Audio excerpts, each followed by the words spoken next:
आता एक मोठी बातमी. महिला आरक्षणाच्या मुद्द्यावरून राज ठाकरेंनी सत्ताधाऱ्यांवर निशाणा साधलाय. महिला आरक्षण विधेयक 2023 सालीच पास झालं. आज जे मोर्चे काढतायत त्यांना विचारा की मग 2023 ला काय झालं होतं, असा टोला राज ठाकरेंनी लगावलाय.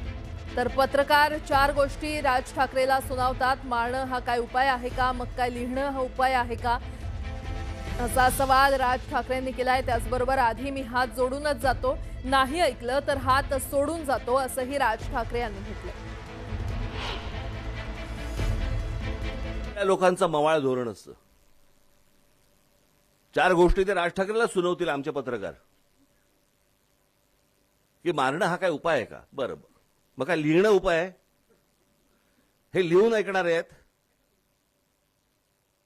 मी अनेकदा सांगितले, आम्ही पहिले कधीही या सगळ्या गोष्टी करताना पहिले हात जोडूनच जातो, नाही ऐकलं तर हात सोडून जातो.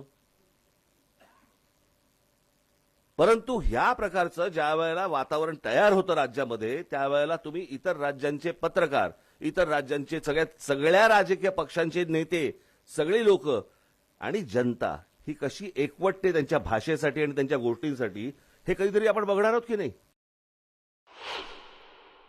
आत्ता साधी जी गोष्ट आहे, आपण आता डिलिमिटेशनचा आत्ता विषय निघाला होता, बरोबर आहे.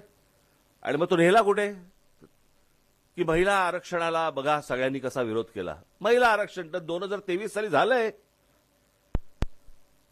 33% महिलांना आरक्षण द्यायचं हे बिल पास झालेलं आहे 23 सालीच.